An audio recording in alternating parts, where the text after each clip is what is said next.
My name is Krista Carr, and I am the Executive Vice President of the Canadian Association for Community Living. CACL is a national federation of 13 provincial territorial associations and over 300 local associations supporting people of an intellectual disability and their families to live a fully inclusive life in their communities. This represents the third update we've done on CACL's efforts to support people of an intellectual disability and their families through the COVID-19 pandemic. There are three areas I really want to focus on this week. The first is to draw people's attention to the fact that Public Health Agency of Canada, and yes, that's Dr. Tam's agency, has recently released guidelines and a guidance document around COVID and people with disabilities.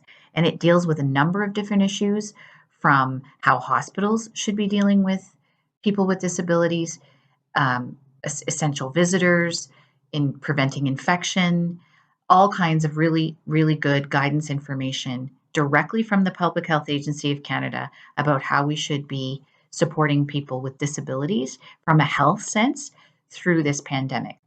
So if you check out our website, www.cacl.ca, in our COVID resource page, you'll find the link to this guidance document, and I really encourage you to check it out.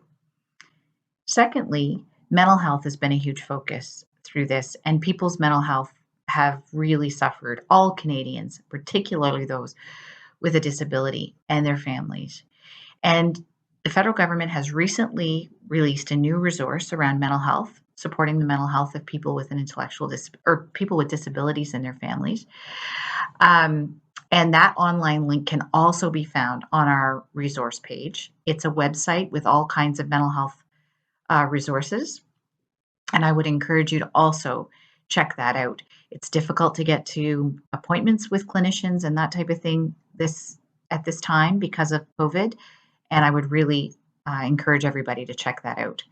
And thirdly, CACL and other national disability organizations across Canada have been very focused on advocating with the federal government to ensure that we get a financial announcement about money into the hands of people with disabilities and their families to deal with the absolutely exorbitant additional costs that people are facing right now as a result of the pandemic.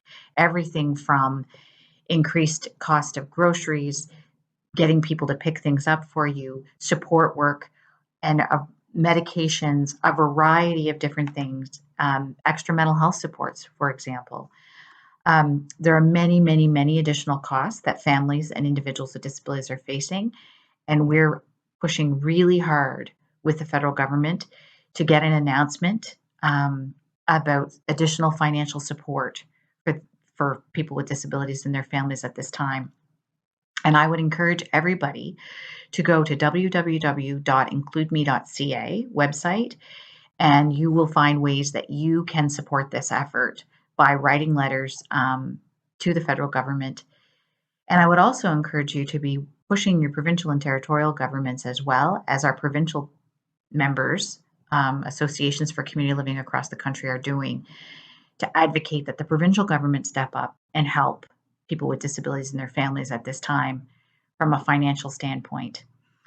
So those are just some of the many, many things that CACL has been focused on, working with its national disability allies across the country and within our federation to try to ensure that people with intellectual disabilities and their families get the best support they can at this very difficult time.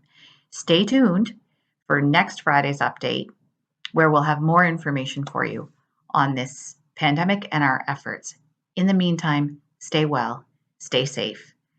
We know this is a very difficult time. We hear you, we see you, and we're working as hard as we can to try to get things in place that will make it better. Thanks.